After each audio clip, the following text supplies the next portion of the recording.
rehabilitate our personality. For example, they've categorized the mind's mischief into 3 types: mala, vikshepa, and avarana. Mala is impurities. We often have feelings of either we want something and we get annoyed when we don't get it, or when somebody else has it, we feel jealous.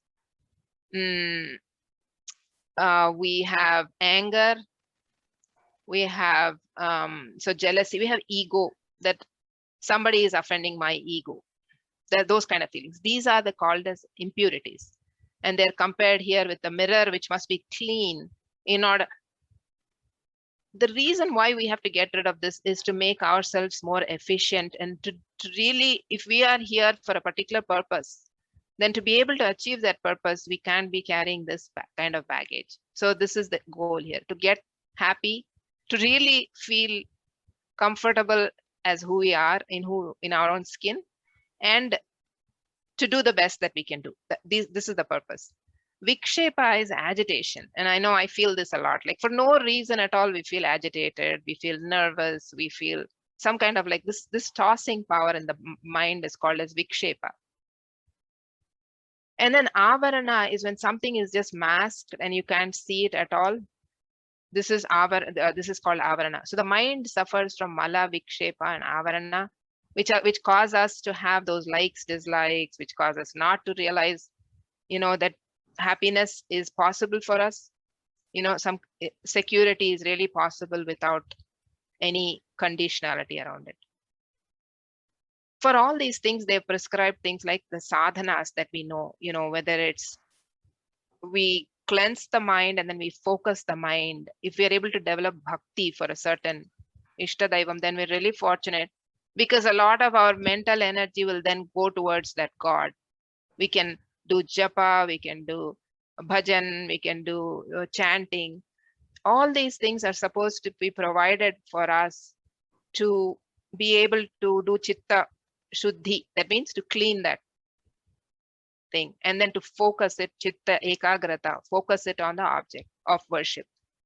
And in India, we see a lot of people who have this huge amount of devotion. They forget their personal comforts when they take up pilgrimages, and it's really amazing to see how so whenever we are able to have something that excites us, that really keeps us, we forget the inconveniences and the annoyances. Anyway, so going on to the next, yagna. Here's another introduction to the word yagna, so that I think we're running out of time, so I'm going to play this next one also quickly. This again is related to the work must be done as a yagna, sacrifice to the Supreme Lord. Otherwise, work causes bondage in this material world. Therefore, O son of Kunti, perform your prescribed duties without being attached to the results, for the satisfaction of God. From the very beginning, almost every religion and ancient civilization has understood that there are at least 2 worlds that exist: this physical earth that we can all see around us, and the celestial realms. The rishis of the Vedic era declared that these 2 worlds were not entirely separate, but intimately linked and even dependent on one another. Within these higher realms exist various beings or devas. Each of them embody and act out different functions within this material universe. For example, Indra brings forth and holds back the rains. Agni is the god of fire. Prithvi is the deity of the earth, and Vayu is the god of the wind. The bridge between the celestial beings and us rests upon one of the oldest rituals known to man, the Yagna. In ancient times, the Yagna fire ceremony was seen as a portal, a gateway through which we can invoke and satisfy the various aspects of this material universe. Life can be treacherous. There can be drought and disease. We need food and protection. Couples want children. We all need a degree of wealth. And perhaps even more than this, there is the worry of what will happen to us after death. The Yagna was seen as a method to harness and control the uncertainty of life. It was looked upon as a way to ensure prosperity and success in our endeavours. The principle behind this ritual is simple. By making sacrifices, one can obtain benefits that help us move forward. The offerings which are made into the fire are transported to higher realms and are received by the different deities of nature. They then in turn grant our desires.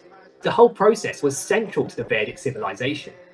The Samhita texts contain various hymns praising the gods, and the Vedic Brahmanas describe in detail how to set up and perform the fire sacrifice.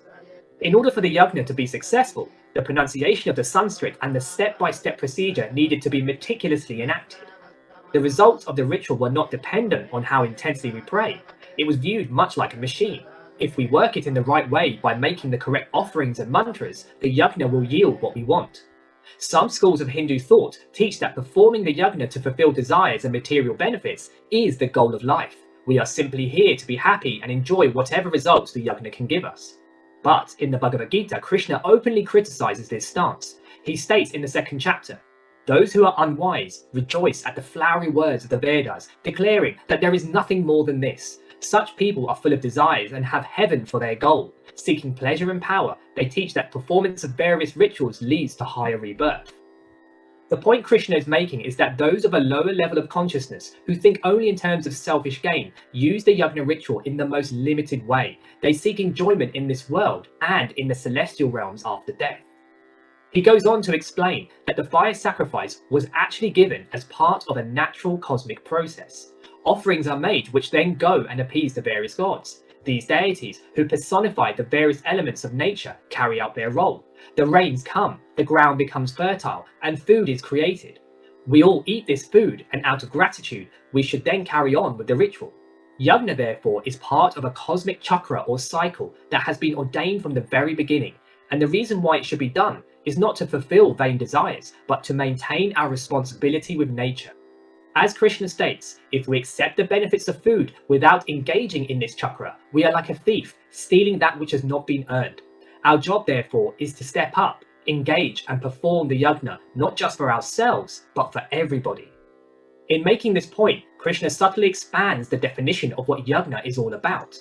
It is not merely a fire ritual where various ingredients are offered, it is the field of all activity. In other words, the real yagna is life itself, and the offerings we make are the actions we perform. Whether we are at work, with our family, or eating our food, we are constantly performing sacrifices. Just like the fire ritual can be used for selfish gain, so too our life can be used to fulfill selfish material desires. And just as the fire ritual can be done to maintain the cosmic cycle, so too our life can be lived selflessly for humanity. It is in this spirit that Krishna urges Arjuna to follow the example of the great personalities before him and act for the upliftment of one and all. He states, even kings such as Janaka attained perfection solely by performance of their duties. Therefore, just for the welfare of the world, you should perform your work. In the same way that King Janaka and other elevated souls who had nothing to achieve lived their life for the benefit of the world, we too need to perform the Yagna of Life with the same attitude. But this ritual is not only about external action, it is also an internal process. The Gita describes controlling the senses and showing restraint as a yagna. Performing pranayama or breath control is a yagna. Even studying scripture is a yagna. The point is, all spiritual practice which is geared towards elevating our state of consciousness qualifies as a form of yagna. In fact, the Gita makes clear that these kind of sacrifices, which lead to spiritual realization, are far superior to the sacrifice where physical offerings are made into the fire. In other words, knowing ourselves is more important than pleasing the gods of nature. Having explained this, Krishna then dramatically states, Bhoktanam yagya tapasam, I am the supreme enjoyer of all different yagnas and austerities. Whether we see it or not, whether we believe it or not, in the depth of the fire of all these different kind of sacrifices, it is God who is receiving the offerings. Throughout the Gita, it is made clear that behind the various deities in the celestial spheres, Krishna is there supporting and empowering them to act. Even though the various hymns may be dedicated to these devas, any benefits ultimately come from him alone.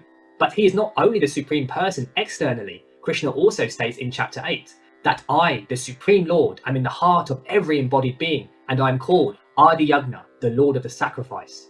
Whether we make offerings into the external fire or into the internal fire, Krishna is the one who receives it. In the Srimad Bhagavatam, it describes how the young Krishna sent his friends to ask some Brahmins for food. Because of their rigid dedication to the Vedic ritual, the Brahmins deliberately did not respond to him.